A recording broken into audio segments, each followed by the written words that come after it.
स्वागत है दोस्तों आप सभी का आपके अपने YouTube चैनल एग्ज़ाम पैरा पर। मैं फार्मासिस्ट रॉबिन सिंह एक बार फिर से आप सभी के लिए लेकर के आया हूं रेलवे फार्मासिस्ट का हमारा प्रीवियस ईयर का क्वेश्चन पेपर। और ये क्वेश्चन पेपर हमारा कंडक्ट हुआ था 21 जुलाई 2019 को। ठीक है, ये हमारा इस सीरीज का दूसरा रेलवे फार्मासिस्ट का क्वेश्चन पेपर है, ये जो 21 जुलाई 2019 को कंडक्ट हुआ था। इसके पहले 19 जुलाई वाला पेपर मैंने आपको 3 पार्ट में करवा दिया है। ठीक है, तो शुरू करेंगे हम अपना आज का सेशन। और दोस्तों सेशन शुरू करने से पहले चैनल को सब्सक्राइब कर लीजिए, वीडियो को लाइक कर दीजिए और अपने दोस्तों तक जरूर शेयर कर दीजिए। और बढ़ेंगे हम लोग अपने सेशन की तरफ। देखिए हमारा पहला क्वेश्चन क्या कह रहा है। जो क्वेश्चन आया था, bacterial cell wall are composed of.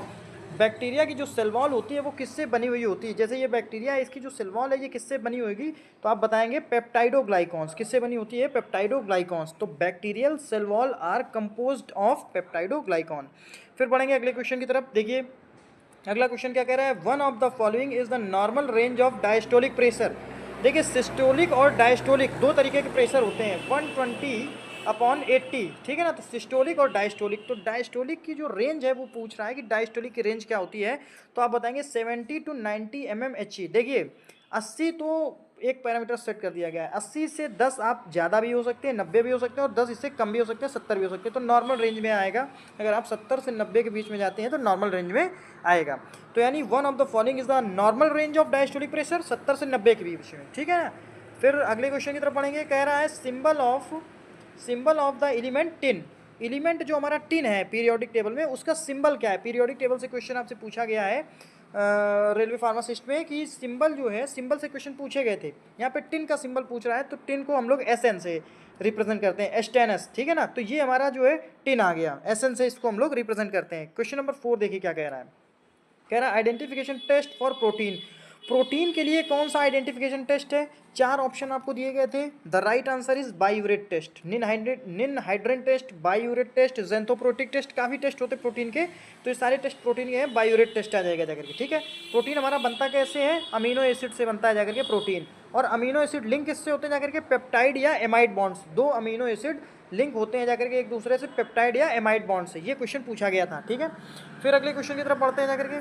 कह रहा है indicate the use of lanolin. Lanolin का आपको इस्तेमाल बताना है कि लैनोलिन का यूज़ क्या है। तो आप बताएंगे जाकर के lanolin is used as a emollient की तरह इस्तेमाल होता है, यानी ये मॉइस्चर को मेंटेन रखता है जाकर के। ठीक है, बॉडी में जो जब आप इसको लैनोलिन को लगा लेंगे तो ये बॉडी में आपके मॉइस्चर को मेंटेन रखता है। ठीक है, फिर अगले क्वेश्चन की तरफ पढ़ेंगे। देखिए क्वेश्चन नंबर 6 क्या कह रहा है। कह रहा है synonyms for chlorinated lime. Chlorinated lime का सिनोनियम्स क्या है। देखिए यहाँ पे सिनोनियम्स की बात मैंने बताई थी आपको कि सिनोनियम से क्वेश्चन पूछे ही जाते हैं। तो यहाँ पे आप क्लोरीनेटेड लाइम का पूछा गया था। ठीक है, क्लोरीनेटेड लाइम का क्या होता है करके, bleaching powder. Bleaching powder is the synonyms of chlorinated lime. ठीक है ना। फिर अगले क्वेश्चन की तरफ बढ़ेंगे। क्वेश्चन नंबर 7 देखिए क्या कह रहा है। एक मिनट, थोड़ा सा इसको, क्वेश्चन नंबर 7 देखिए क्या हमारा कह रहा है। ठीक है, कह रहा है कि in the preparation of proliposomes method. ठीक है, the lipids are dried down to a finely divided particulate support such as. देखिए suppose such as sodium, powdered sodium chloride. यहाँ पे एक चीज़ ये देखेंगे कि जो प्रोलिपोसोम्स मेथड होता है इसको क्या कहते हैं, प्रिपरेशन ऑफ लाइपोसोम्स। ठीक है ना, प्रिपरेशन ऑफ लाइपोसोम्स को हम लोग बोल देते हैं प्रोलिपोसोम्स। कभी कभी क्वेश्चन पूछ लिया जाता है कि प्रिपरेशन ऑफ लाइपोसोम्स को क्या कहते हैं, तो आप आंसर कर देंगे कि प्रोलिपोसोम्स कहते हैं जाकर के। कह रहा the lipids are dried down to a finely divided particulate support such as. जो लिपिड्स होते हैं उसको हम लोग ड्राइड डाउन कर लेते हैं, ड्राइड डाउन करके फाइनली डिवाइडेड कर लेते हैं जाकर के, फाइन पाउडर्स में डिवाइड कर लेते हैं जाकर के। और किस तरीके से डिवाइड करते हैं आप बताएंगे, जैसे कि पाउडर्ड सोडियम क्लोराइड होता है जाकर के। ठीक है, पाउडर्ड सोडियम क्लोराइड, यानी सोडियम क्लोराइड मतलब हो गया जैसे नमक। ठीक है ना, नमक जब आप पाउडर्ड फॉर्म में देखते हैं उसी तरीके से हम लोग इसको पाउडर्ड फॉर्म में कन्वर्ट कर लेते हैं लिपिड्स को। इसी को कहा जाता है प्रोलिपोसोम्स मेथड। ठीक है ना। फिर अगले क्वेश्चन की तरफ बढ़ेंगे। देखिए क्या कह रहा है। कह रहा है Wilhelmy plate method is used to measure. जो विलहेल्मी प्लेट मेथड है वो किसको मेजर करने के लिए इस्तेमाल की जाती है, तो आप बताएंगे जाकर कि सरफेस टेंशन। सरफेस टेंशन को मेजर करते हैं हम लोग विलहेल्मी प्लेट मेथड से। तो Wilhelmy plate method is used to measure the surface tension. फिर अगले क्वेश्चन की तरफ बढ़ेंगे। कह रहा है क्वेश्चन नंबर 9 क्या कह रहा है, what is the other name of vitamin B3। Vitamin B3 का दूसरा नाम क्या है। तो देखिए B1 क्या होता है जाकर के, राइबोफ्लाविन। ठीक है, B2 क्या होता है जाकर के, सॉरी B1 होता है थायमीन, B2 होता है राइबोफ्लेविन, B3 होता है नियासिन, B5 होता है पेंटोथेनिक एसिड, B6 होता है पिरिडॉक्सिन, B7 होता है बायोटिन, ठीक है। विटामिन B9 होता है फॉलिक एसिड, विटामिन B12 होता है जाकर के हमारा साइनोकोबालामिन। तो विटामिन B1 क्या होता है थायमिन, विटामिन B2 क्या होता है राइबोफ्लेविन, विटामिन B3 क्या होता है नियासिन। नियासिन या कहीं कहीं पे आप इसको निकोटिनिक एसिड लिखा हुआ पाएंगे। तो the right answer is nicotinic acid, वहाँ पे आपको आंसर दिया गया था निकोटिनिक एसिड। विटामिन B3 क्या होता है हमारा निकोटिनिक एसिड या नियासिन। फिर अगले क्वेश्चन की तरफ पढ़ेंगे। क्वेश्चन नंबर 10 क्या कह रहा है, कह रहा है इम्प्योर ब्लड कैरीड बाई, जो इम्प्योर ब्लड होता है वो कौन कैरी करता है जाकर के। देखिए बॉडी में दो चीज़ें होती है, एक होती है आर्टरी, ठीक, दूसरी होती है वेन्स। तो आर्टरी हमारा प्योर ब्लड कैरी करती है और वेन्स हमारा इम्प्योर ब्लड कैरी करती है जाकर के, ठीक है ना। अब एक आर्टरी ऐसी होती है जो प्योर ब्लड ना कैरी करके इम्प्योर ब्लड कैरी करती है, ठीक है, अशुद्ध रक्त। तो कौन सी होती है, पल्मोनरी आर्टरी। इसी तरीके से एक वेन्स हमारी ऐसी होती है जो इम्प्योर ब्लड नहीं कैरी करेगी, वो केवल प्योर ब्लड कैरी करेगी, तो वो होती है पल्मोनरी वेन। अब देखिए इन्हीं में से क्वेश्चन कुछ ना कुछ आपको आंसर दे देगा। कह रहा है impure blood carried by pulmonary artery. The right answer is pulmonary artery एक ऐसी होती है जो इम्प्योर ब्लड कैरी करती है। अगर पल्मोनरी आर्टरी ना होती तो यहाँ सीधे सीधे वेन्स लिख देते कि वेन्स हमारा जो होता है, जो बॉडी में वेन्स होती हैं वो हमारी इम्प्योर ब्लड कैरी करती हैं। 11 नंबर ऑफ क्वेश्चन देखिए क्या कह रहा है, कह रहा है types of resins present in benzoin. Benzoin में कौन सा रेजिन्स प्रेजेंट होता है, तो आप आंसर कर देना बाल्सेमिक रेजिन। कौन सा, बाल्सेमिक रेजिन प्रेजेंट होता है जाकर के बेंजोइन में। फिर अगले क्वेश्चन की तरफ बढ़ेंगे। क्वेश्चन नंबर 12 देखिए क्या कह रहा है, कह रहा है जाकर के how many registered pharmacist elected amongst themselves for state pharmacy council. कह रहा है कितने रजिस्टर्ड फार्मासिस्ट हम लोग इलेक्ट करते हैं स्टेट फार्मेसी काउंसिल के लिए। तो ये हमारा आया था जाकर के 6 आंसर होगा जाकर के 6 फार्मासिस्ट हम लोग इलेक्टेड करते हैं जाकर के इलेक्ट करते हैं स्टेट फार्मेसी काउंसिल के लिए। फिर अगले क्वेश्चन की तरफ बढ़ेंगे। देखिए क्वेश्चन नंबर 13 क्या कह रहा है, कह रहा है ethylene gas promotes. Ethylene gas क्या प्रमोट करती है, आप आंसर कर देंगे फ्रूट रिपनिंग। क्या करती है, फ्रूट रिपनिंग।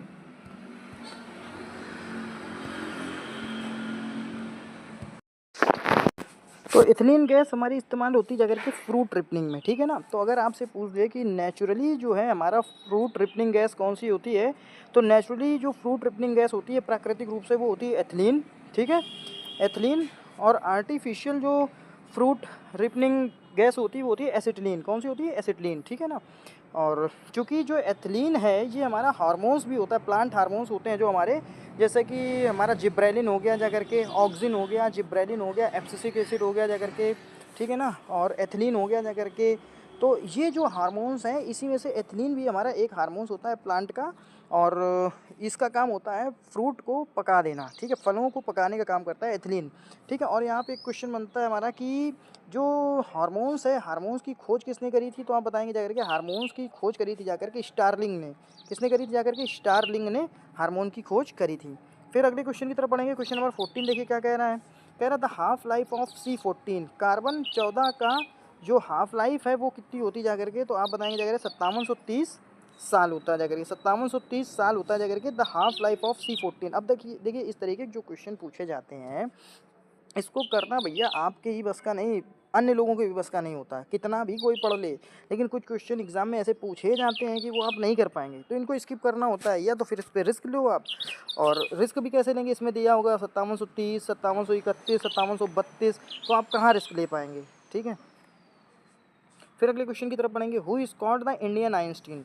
भारत का आइंस्टीन किसको कहा जाता है, तो आप बताएंगे Nagarjuna. Nagarjuna is known as the Einstein of India, ठीक है, भारत का आइंस्टीन कहा जाता है नागार्जुन को।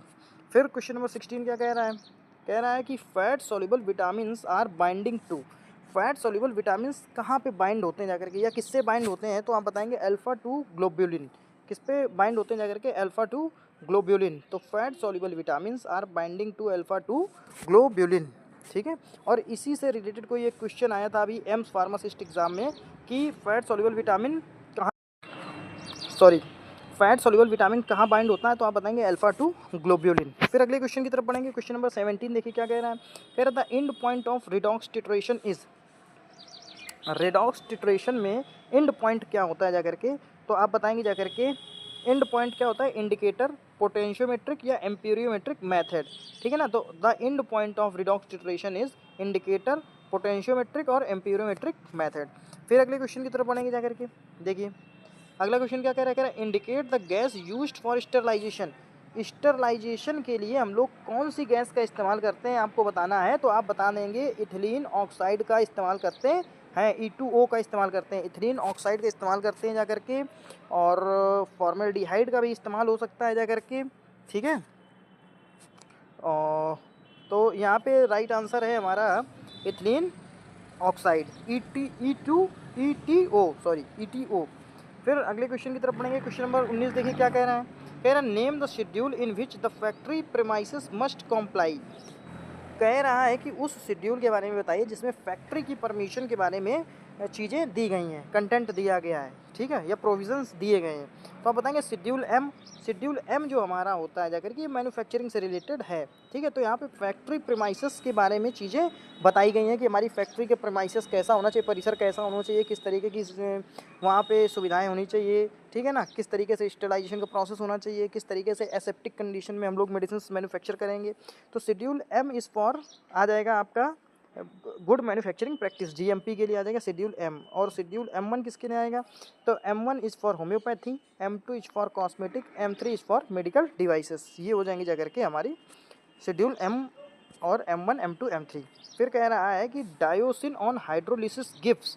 कह रहा है जो डायोसिन होता है ये हाइड्रोलिसिस अगर इसका हो जाता है तो ये क्या देता है जाकर के, तो आप बताएंगे जाकर के ग्लूकोज और रेमिनोज देता है जाकर के, ग्लूकोज एंड रेमिनोज, ठीक है ना।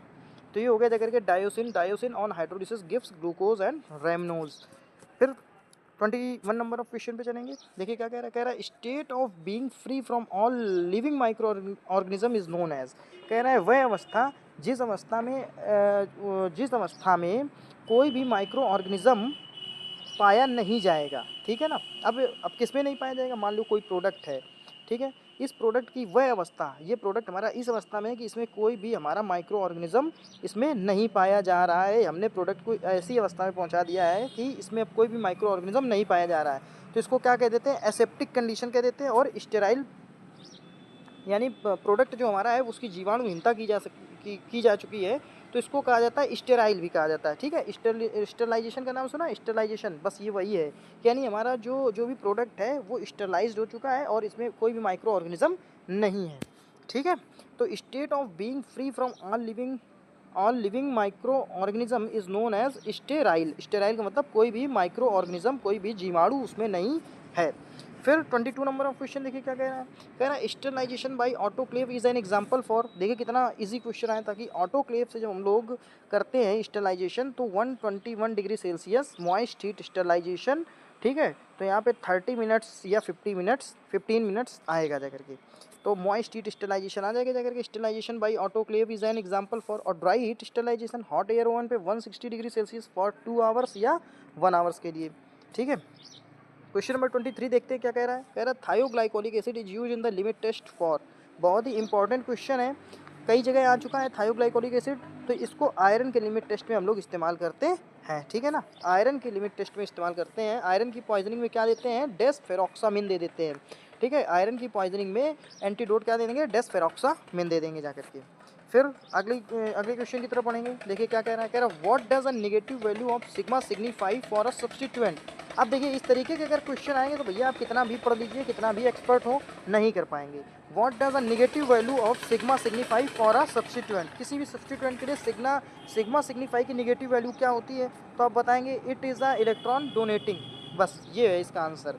What does a negative value of sigma signify for a substituent, it is a electron donating, ठीक है। क्वेश्चन नंबर 25 देखिए, कह रहा है मैकेनिज्म ऑफ हैमर मिल। देखिए मैकेनिज्म सारे आप पढ़ लीजिए, सारे मिल्स के मैकेनिज्म पढ़ लीजिए। हैमर मिल की बात कर लेते हैं, तो हैमर मिल का मैकेनिज्म क्या होगा जाकर के, इम्पैक्ट होगा जाकर के। इंपॉर्टेंट क्वेश्चन है, काफ़ी जगह आ चुका है, ठीक है। हैमर मिल इम्पैक्ट आएगा जाकर के, हैमर मिल का मैकेनिज्म। दोस्तों ये थे हमारे आज के 25 क्वेश्चन। अगले 25 क्वेश्चन आपको अगले वीडियो में मिल जाएंगे। उसके बाद फिर अगले पार्ट में हम लोग 25 क्वेश्चन करेंगे। तो लगभग 75 क्वेश्चन मेरे पास हैं इसके टेक्निकली, और ये सारे 3 पार्ट्स में आ जाएंगे। और आप लोग जो है इनको देख लीजिए, नोट कर लीजिए।